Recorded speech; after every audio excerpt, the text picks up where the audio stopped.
j'ai demandé une simple augmentation de 8% à 48 ans, ma PDG a éclaté de rire et a dit, il est peut-être temps de prendre une retraite anticipée. Alors, j'ai fait exactement ce qu'elle a suggéré. Un coup de fil plus tard, son plus grand rival m'a fait une offre qui triplerait mon salaire. La PDG n'avait aucune idée de ce qui se préparait.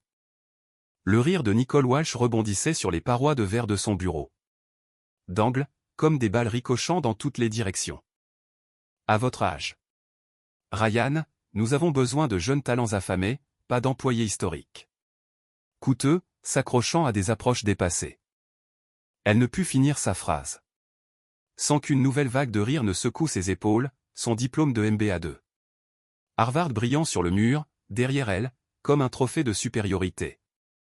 Je suis resté là, figé, dans cet espace corporatif stérile, serrant mon portfolio contenant 16 années d'accomplissement, tout en regardant cette PDG de 37 ans, aux cheveux blonds parfaitement coiffés, balayé d'un revers de main tout ce que j'avais construit dans cette entreprise. Le dossier en cuir. Entre mes mains, contenait la documentation de chaque projet majeur, de chaque système que j'avais architecturé, et de chaque nuit blanche que j'avais sacrifiée, pendant qu'elle empochait des bonus assez élevés pour s'acheter des résidences de vacances à Aspen. Je m'appelle Ryan Matthews, j'ai 48 ans, je suis directeur de l'ingénierie cloud. Chez TechVault Solutions, et jusqu'à ce moment précis, j'étais le genre de gars qui croyait que le travail acharné finit toujours par être reconnu. Le genre de gars qui est resté fidèle à une seule entreprise pendant 16 ans, tout en regardant des ingénieurs de 28 ans, ayant 2 fois moins d'expérience mais 2 fois plus d'enthousiasme pour les mots à la mode, obtenir des promotions à ma place. Simplement parce qu'ils comprenaient mieux TikTok que les architectures de bases de données héritées. Ma femme, Sarah, dit que je suis têtu. Mes enfants pensent que je sors de l'âge de pierre parce que je préfère encore l'email à Slack.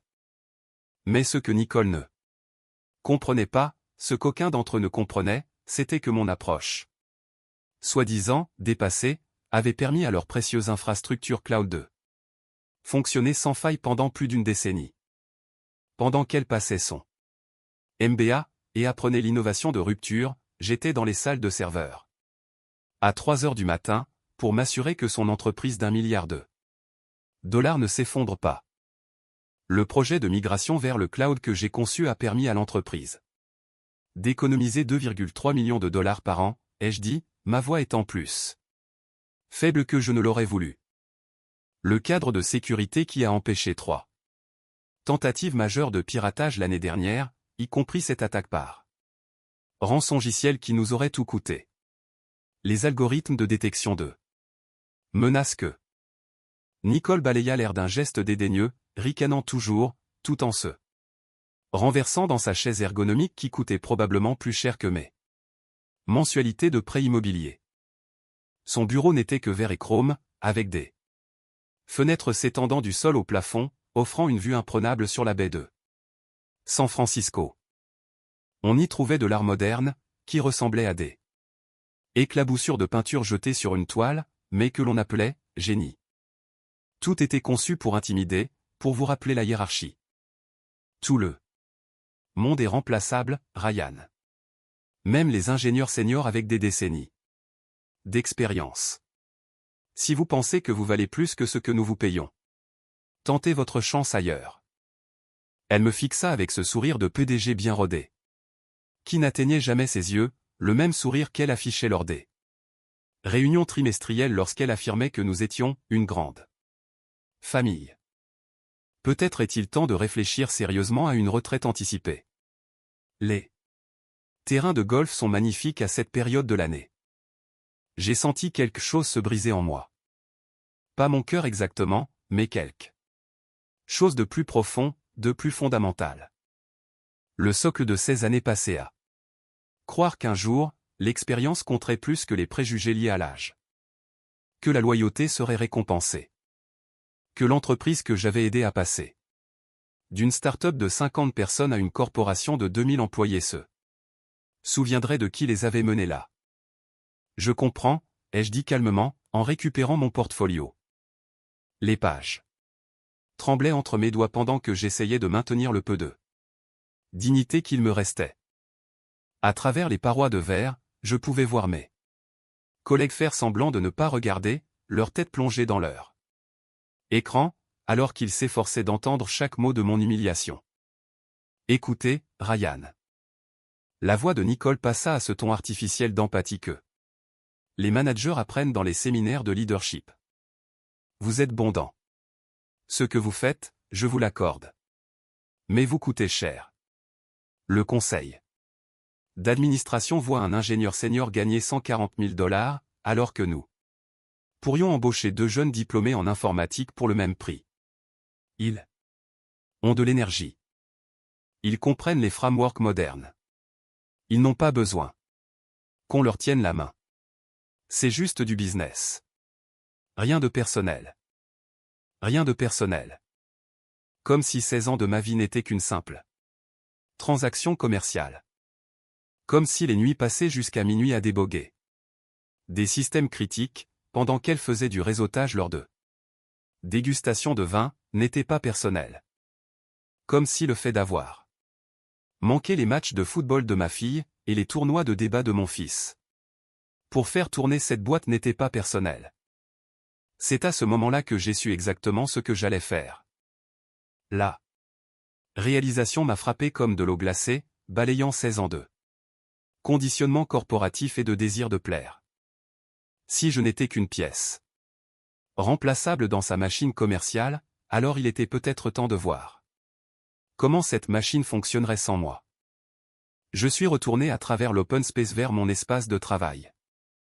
Oui, mon espace de travail. Même pas un bureau fermé. Après 16 ans et un titre de directeur, j'étais toujours assis dans ce qui était essentiellement un box. Amélioré, parce que la culture de l'open space favorise la collaboration et l'innovation. Mon bureau était coincé entre 2 jeunes diplômés, qui m'appelaient « monsieur » et me demandaient d'expliquer des concepts de base. Comme la raison pour laquelle nous ne pouvions pas, simplement, réécrire tout notre système existant en un seul week-end. Le soleil du matin traversait les grandes baies vitrées, jetant de longues ombres sur les rangées de bureaux debout, où des jeunes de 25 ans, en suite à capuche, tapaient frénétiquement sur des MacBooks. Construisant la technologie de demain sur les fondations de systèmes que j'avais architecturés avant même qu'ils n'apprennent à conduire. L'ironie ne m'échappait pas. Mon écran affichait le flot habituel de notifications. Des messages Slack de développeurs juniors me demandant de réviser leur code. Des emails d'autres départements me suppliant de corriger des problèmes qu'ils avaient eux-mêmes créés. Un rappel de calendrier pour la réunion d'architecture hebdomadaire, où je devrais expliquer, une fois de plus, pourquoi certaines approches ne fonctionneraient pas à l'échelle d'une entreprise. À côté de mon clavier, se trouvait une photo de ma famille prise à Noël dernier. Sarah avait l'air fatiguée, mais souriante, après sa 2e séance de chimiothérapie. Emma, ma fille de 20 ans, était revenue pour les vacances d'hiver de l'université d'État, où ses frais de scolarité venaient d'augmenter de 12% pour la 3e année consécutive. Jake, mon fils de 18 ans, était déjà stressé par ses dossiers d'inscription à l'université et par la dette écrasante qui l'attendait. Les primes d'assurance santé absorbaient 30% de mon salaire net. Les traitements contre le cancer de Sarah nous avaient coûté 47 000 $ de notre poche l'année dernière, de l'argent que nous avions emprunté sur la valeur de la maison. L'éducation d'Emma vidait nos économies plus vite que je ne pouvais les reconstituer. J'ai regardé des écoles d'ingénieurs qui coûtaient 65 000 $ par an. Et pourtant, on se moquait de moi parce que je demandais une augmentation de 8% après 16 ans de services loyaux. Pendant ce temps, Nicole venait d'acheter sa 3e maison de vacances, selon la newsletter de l'entreprise, un chalet de ski à Whistler, pour accompagner sa maison de plage à Malibu et sa résidence principale à Pacific Heights. La même newsletter qui présentait une photo d'elle, recevant un prix d'innovation pour le cadre de sécurité que j'avais moi-même conçu. J'ai ouvert le tiroir de mon bureau, et j'en ai sorti un petit carnet en cuir. Que je gardais depuis des années. La couverture était usée, remplie d'idées que j'avais griffonnées pendant mes pauses déjeuner, de pensées du week-end, et de solutions qui m'étaient venues durant mes trajets. À l'intérieur, se trouvaient mes projets personnels, documentés méticuleusement avec des dates, des notes de développement et des détails de mise en œuvre. Ceci n'était pas la propriété de l'entreprise. C'était mon jardin secret. Intellectuel.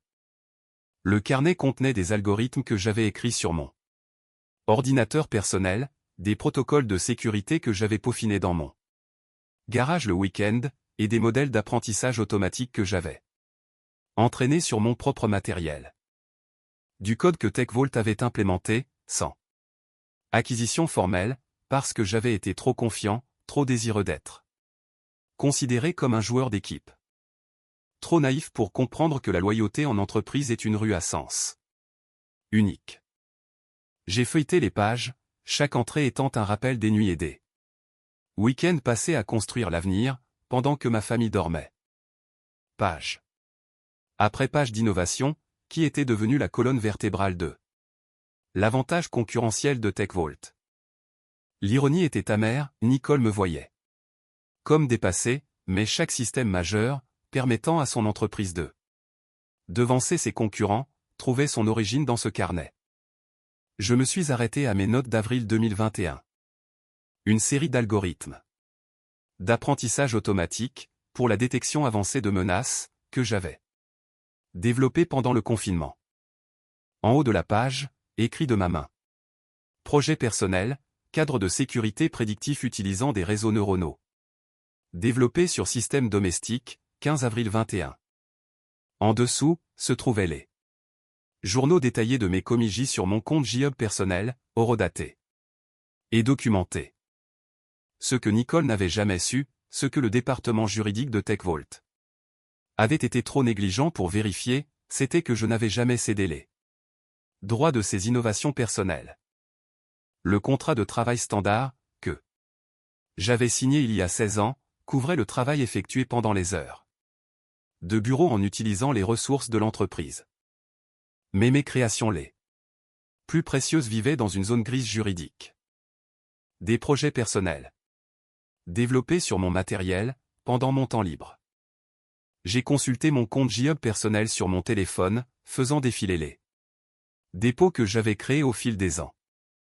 Des centaines de commis, des milliers de lignes de code, tous horodatés.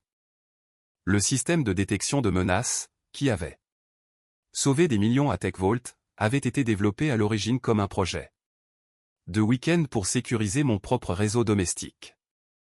Le framework d'optimisation du cloud, qui avait valu à Nicole ce prix d'innovation?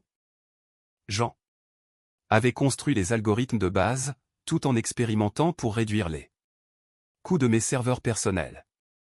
Chaque percée majeure, dont TechVault revendiquait la propriété intellectuelle, avait commencé par ma curiosité personnelle, mon bricolage privé, et ma passion non rémunérée pour la résolution de problèmes complexes.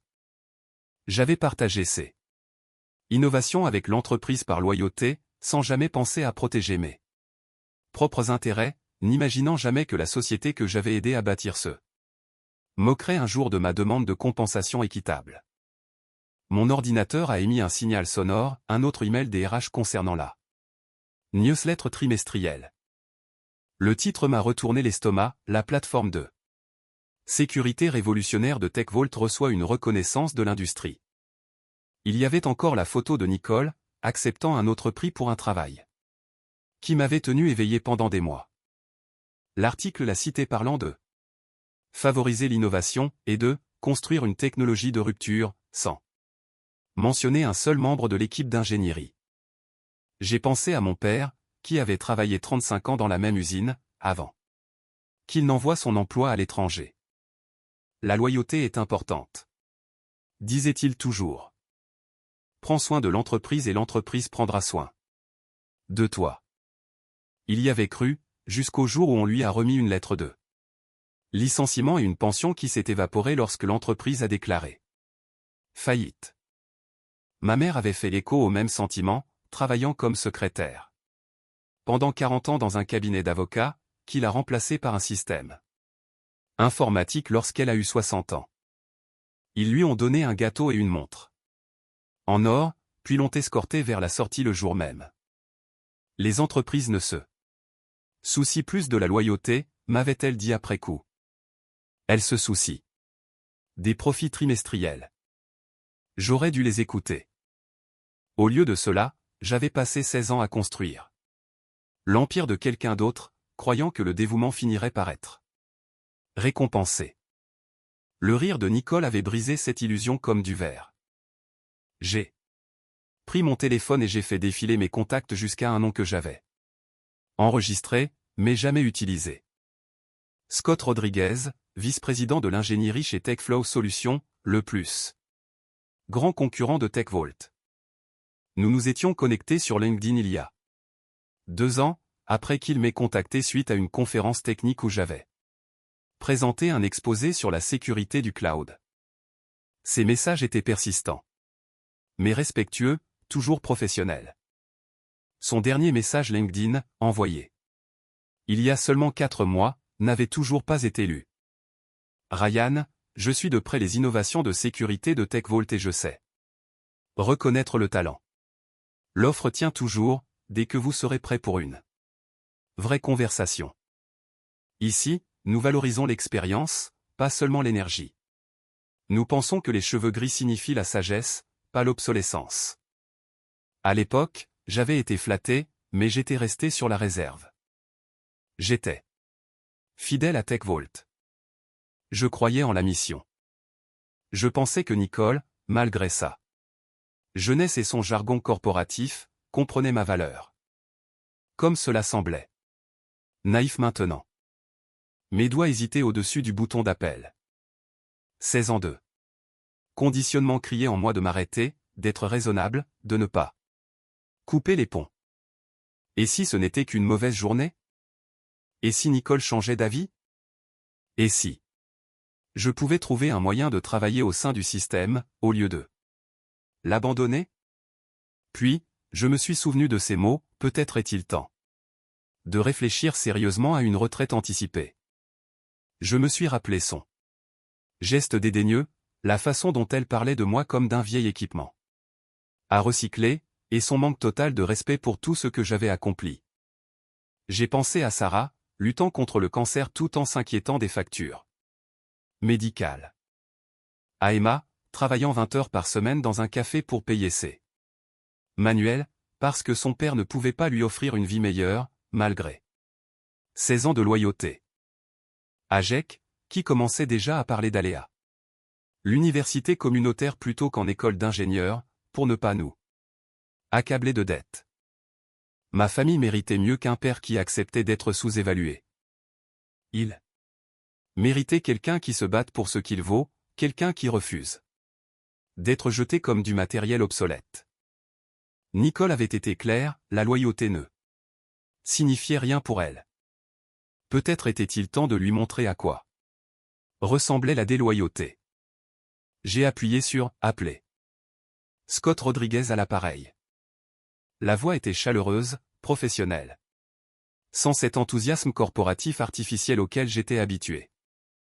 Une vraie confiance. C'est Ryan Matthews, de TechVault. Je pense qu'il est temps que nous ayons cette conversation. Il y eut un silence, puis une excitation sincère dans sa voix. Ryan, je commençais à croire que vous n'appelleriez jamais. Je suis votre travail depuis des années. Êtes-vous enfin prêt à explorer des opportunités où l'expérience est valorisée? J'ai regardé autour de moi l'open space, cette mer de jeunes visages penchés sur leurs écrans. Les bureaux vitrés où des managers, plus jeunes que mes enfants, prenaient des décisions sur des systèmes qu'ils ne comprenaient pas. Le bureau d'angle où Nicole planifiait probablement déjà comment me remplacer par un jeune talent affamé. Je suis prêt, ai-je dit. Quand pouvons-nous nous voir? Que diriez-vous d'un dîner ce soir? Je connais un endroit à Palo Alto où nous pourrons discuter sans être interrompus. Disons 19 heures. J'ai vérifié mon calendrier. Sarah avait sa réunion de groupe de soutien ce soir-là. Les enfants seraient à leurs activités.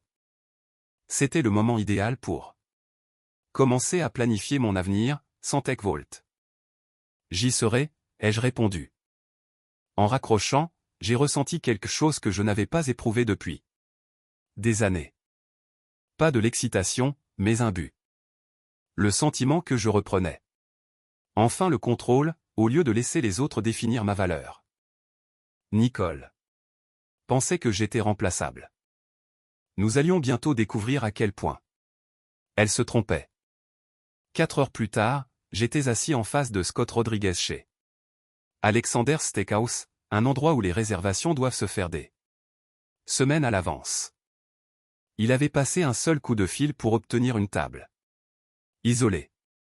Cela m'en disait long sur l'influence de TechFlow dans la Silicon Valley. Scott avait une 50aine d'années, les tempes grisonnantes, mais le regard vif. Il portait un blazer décontracté sur un jean. Pas d'uniforme corporatif. Il ressemblait à quelqu'un qui avait construit des systèmes de ses propres mains, avant d'apprendre à gérer des budgets. Je suis votre travail depuis des années, Ryan, a dit Scott, m'étudiant par-dessus son verre de whisky. Ou plutôt, j'ai suivi les bons soudains des capacités de sécurité de TechVault, qui coïncidaient mystérieusement avec les dates de vos projets sur LinkedIn. Ce système de détection de menaces pour le contrat de la Meridian Bank? Mon équipe a essayé de l'analyser pendant 6 mois, sans réussir à le craquer. J'ai ressenti un mélange de nervosité et de fierté. Quelqu'un avait enfin remarqué. Quelqu'un comprenait la complexité technique de ce que j'avais bâti. Comment saviez-vous que c'était moi? Scott sourit. Parce que Nicole Walsh n'a pas le bagage technique pour comprendre les bases des algorithmes d'apprentissage automatique, et encore moins pour les concevoir. Je l'ai vue parler lors de conférences. Elle est douée pour les mots à la mode, mais nulle sur le fond. L'innovation n'arrive pas par accident. Il fallait quelqu'un avec une expertise profonde. Il se pencha en avant, baissant la voix. Et puis, j'ai des contacts dans toute l'industrie. Les gens parlent. Votre réputation auprès des vrais ingénieurs est de l'or pur. Même si votre direction ne semble pas s'en rendre compte. Le restaurant bourdonnait de conversations sur les introductions en bourse et le capital risque. C'était la bande-son d'une industrie qui vénérait la jeunesse. Et j'étais là, un ingénieur de 48 ans, dans un monde qui pense que l'innovation s'arrête à 35 ans. Qu'est-ce que vous proposez exactement, ai-je demandé. Un poste de directeur principal de l'ingénierie, avec la supervision de toute notre division de sécurité cloud. Un salaire de base de $350 000, un package complet d'actions, et une équipe de 8 ingénieurs seniors. J'insiste sur senior. L'âge moyen dans l'équipe est de 45 ans. Nous pensons que l'expérience produit un meilleur code que l'enthousiasme seul. Mon souffle s'est coupé. $350 000, c'était 2 fois et demi mon salaire actuel. De quoi payer les traitements de Sarah sans toucher à notre retraite. 2. Quoi envoyer mes 2 enfants en école d'ingénieur sans les noyer sous les dettes. De quoi, enfin, arrêter de choisir entre la sécurité financière et les besoins familiaux. Mais plus important encore, a continué Scott, vous aurez la reconnaissance. Votre nom sur les brevets, votre photo dans les publications spécialisées, et le crédit pour les innovations que vous créez. Nous ne voulons pas de manager qui s'approprie le travail des ingénieurs. Il fit une pause. Et si vous apportiez vos innovations personnelles avec vous et les systèmes théoriques que vous avez développés sur votre propre temps, nous avons un processus formel d'acquisition de propriété intellectuelle. Une compensation au prix du marché pour une technologie éprouvée. Scott avait fait ses devoirs. Il connaissait les zones grises juridiques que les grandes entreprises ignorent souvent. TechFlow ne m'offrait pas seulement un emploi. Il proposait de valoriser correctement la propriété intellectuelle que TechVault avait considérée comme acquise. J'ai sorti mon carnet en cuiré. Je l'ai posé sur la table. J'ai des commis et une documentation prouvant que ces systèmes étaient des projets personnels. TechVault les a implémentés, mais ils n'en ont jamais formellement acquis les droits. Les yeux de Scott se sont agrandis en feuilletant les pages. C'est impressionnant. Quelle proportion de l'infrastructure de sécurité de TechVault repose sur votre travail personnel? Environ 60%, ai-je dit calmement. Les algorithmes de détection, les frameworks d'optimisation, les systèmes de réponse automatisés. Tout a été développé dans mon laboratoire domestique avant que l'entreprise ne les mette en place. Scott referma le carnet. C'est une sacrée erreur de la part de leur équipe juridique. Nicole ne valorise pas les fonctions seniors, ai-je répondu, y compris le juridique. Apparemment, elle est trop occupée à embaucher des jeunes talents pour s'inquiéter de protéger ses actifs existants. Nous avons passé les 2 heures suivantes à discuter de détails techniques. Scott comprenait la complexité des systèmes à grande échelle. Pour la première fois depuis des années, j'avais l'impression de parler à quelqu'un qui respectait à la fois mon expérience et mon potentiel. Avant l'arrivée du dessert, nous avions tracé un plan de transition pour transférer mes innovations personnelles chez TechFlow, tout en restant dans les clous juridiques. Tout serait documenté, transparent. Tout ce que Nicole aurait dû faire depuis des années, si elle avait privilégié les relations à long terme. 2 semaines plus tard, j'ai posé ma lettre de démission sur le bureau de Nicole.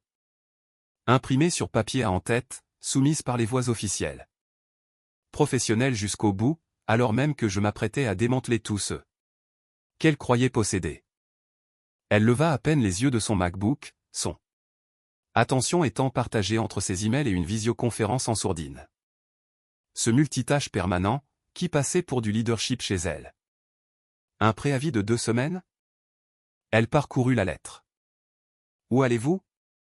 J'avais envisagé de mentir, mais la vérité avait plus d'impact. Chez TechFlow. Solution. Cela attira son attention.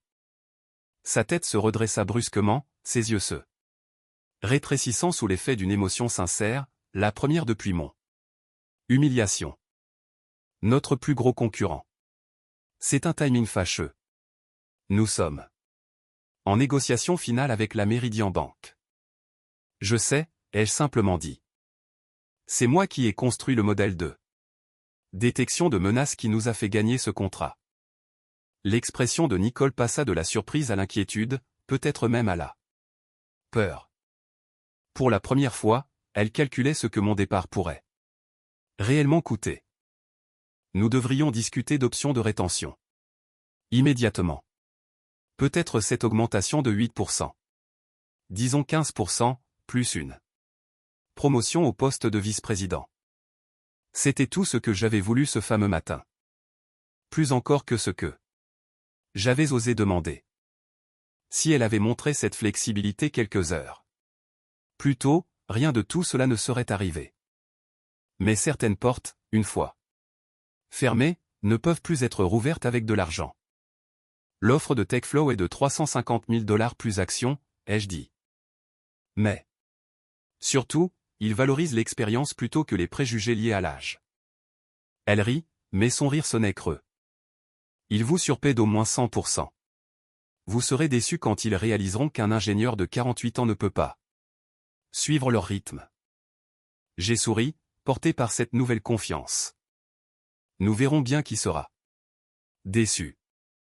Mes 2 dernières semaines chez TechVault furent surréalistes. Soudain, des gens qui m'ignoraient depuis des années voulaient déjeuner avec moi pour me piquer mes idées. Le management intermédiaire se précipitait pour documenter des processus qu'ils n'avaient jamais pris la peine d'apprendre, réalisant trop tard que le savoir institutionnel partait avec les personnes qui l'avaient créé. J'ai complété chaque document de transition avec une rigueur professionnelle. J'ai formé mon remplaçant, un jeune de 26 ans nommé Josh, à la fois Enthousiaste et terrifié, et j'ai sauvegardé toute ma documentation personnelle. J'ai également fait des copies de chaque email où j'avais partagé mes innovations avec l'entreprise, créant une trace de preuve de l'échec de TechVault à acquérir ce qu'ils utilisaient gratuitement. J'ai quitté le siège social de TechVault pour la dernière fois un vendredi de mars, à 17h30. Dès le lundi matin, j'étais dans mon nouveau bureau chez TechFlow, expliquant à mon équipe de 8 ingénieurs seniors comment nous allions révolutionner la sécurité du cloud. De vrais ingénieurs. Le plus vieux avait 52 ans, le plus jeune 38. Des gens qui savaient que la sagesse et l'énergie n'étaient pas mutuellement exclusives. 6 semaines plus tard, la première implémentation de mon framework était lancée. Les mêmes algorithmes que Nicole avait balayés comme une pensée dépassée détectaient désormais les menaces 72 heures avant qu'elles ne se matérialisent. La vitesse de traitement a augmenté de 35%, les faux positifs ont chuté de 60%. Le matin où la Meridian Bank a annoncé qu'elle résiliait son contrat avec TechVault pour passer chez TechFlow, mon téléphone a commencé à sonner sans s'arrêter. Le premier appel venait d'une revue spécialisée. Le second d'un fonds de capital risque. Le troisième était de Nicole. J'ai laissé sonner. Elle a rappelé 6 fois avant de laisser un message que j'ai conservé pour la postérité. Ryan, c'est Nicole. Nous devons discuter d'opportunités de conseil. Immédiatement. TechVault est prête à offrir une compensation substantielle pour votre expertise. Rappelez-moi vite. Nous avons fait une erreur. L'aveu était vide de sens. Trop peu, trop tard, motivé par la panique plutôt que par la reconnaissance. Je n'ai pas rappelé. 4 jours plus tard, Nicole m'attendait devant ma voiture dans le parking de TechFlow. Elle avait l'air différente, fatiguée, stressée, sans aucune de sa superbe habituelle. Le rapport de force avait totalement basculé. C'est inapproprié, ai-je dit, en restant à distance. Vous avez mis 180 emplois en péril, a-t-elle lancé, la voix tremblante.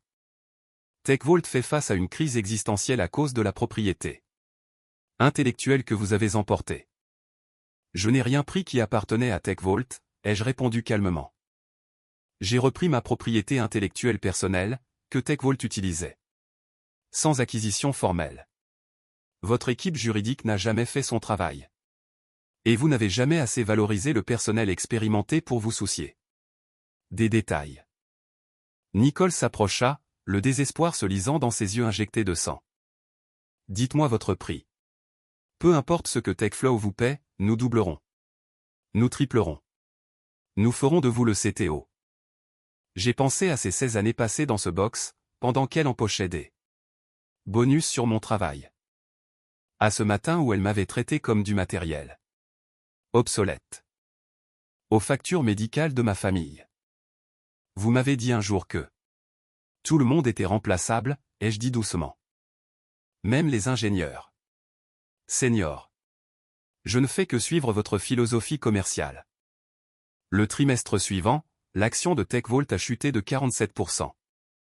Ils ont licencié 180 employés, en ciblant d'abord les seniors aux salaires élevés. Les médias technologiques ont décrit cela comme une perte catastrophique de savoir institutionnel. Nicole a démissionné sous la pression du conseil d'administration. Son remplaçant était un ancien cadre d'IBM de 55 ans, qui a immédiatement tenté de débaucher des ingénieurs chez les concurrents. Trop tard. Les dégâts étaient irréversibles. Ensuite est venu l'inévitable procès. TechVault m'a poursuivi pour vol de propriété intellectuelle et espionnage industriel. Leur dossier s'est effondré. De manière spectaculaire, car ma documentation prouvait de façon concluante que j'avais développé les algorithmes de base sur mes projets personnels. Le juge a non seulement rejeté leur plainte, mais m'a accordé le remboursement de mes frais de justice, notant que TechVault avait échoué à sécuriser la propriété de ce qu'ils utilisaient. Mais la victoire était plus complexe que prévu. 3 mois plus tard, Amanda Wilson, l'ancienne responsable du service client de TechVault, est venue me voir. Elle avait passé 12 ans là-bas avant les licenciements. 180 personnes ont perdu leur emploi, Ryan. Des gens avec des familles, des crédits. Votre vengeance en valait-elle la peine? La question m'a frappé plus fort que n'importe quel procès. Je m'étais tellement concentré sur l'arrogance de Nicole que j'avais sous-estimé les dommages collatéraux. Vous avez raison d'être en colère, ai-je dit. C'est pour cela que TechFlow a embauché 73 anciens employés de TechVault ces 4 derniers mois, y compris tous ceux de votre service client qui voulaient nous rejoindre. Cette conversation a mené à la création de Experience Matters, une initiative de TechFlow ciblant les seniors déplacés dans toute l'industrie. Nous avons créé des programmes de mise à jour des compétences pour les ingénieurs de plus de 45 ans. Nous sommes devenus la première grande entreprise technologique à rejeter explicitement les préjugés liés à l'âge. En un an, les candidatures chez nous ont augmenté de 400%. 8 mois après avoir quitté TechVault, j'ai reçu un prix pour l'ensemble de ma carrière dans l'architecture de sécurité cloud. Debout sur le podium, regardant une salle remplie d'ingénieurs aux cheveux gris et de jeunes développeurs travaillant ensemble, j'ai repensé aux commentaires de Nicole sur la retraite anticipée. Elle s'était trompée sur toute la ligne. Nous n'étions pas des employés historiques accrochés au passé. Nous étions des professionnels aguerris qui savaient faire la différence entre aller vite et construire des systèmes qui fonctionnent sur le long terme. Si vous lisez ceci, et que vous avez plus de 45 ans, et que vous faites face à des managers qui pensent que votre expérience est un coût plutôt qu'un atout, souvenez-vous d'une chose, votre savoir ne mérite pas seulement d'être défendu. Il mérite que l'on se batte pour lui. Documentez votre travail. Comprenez vos droits. Et ne laissez jamais personne vous convaincre que vos meilleures années sont derrière vous. Parce que parfois, la chose la plus puissante que nous puissions faire, c'est simplement refuser de devenir invisible. L'âge n'est pas une faiblesse dans la tech, c'est une sagesse qui attend d'être libérée. Et quand l'expérience est assez en colère pour exiger le respect, les industries changent. Les algorithmes tournent toujours. Mon nom est sur les brevets. Et quelque part dans la Silicon Valley, une PDG apprend, à ses dépens, qu'il ne faut pas rire d'un ingénieur senior qui demande ce qui lui est dû.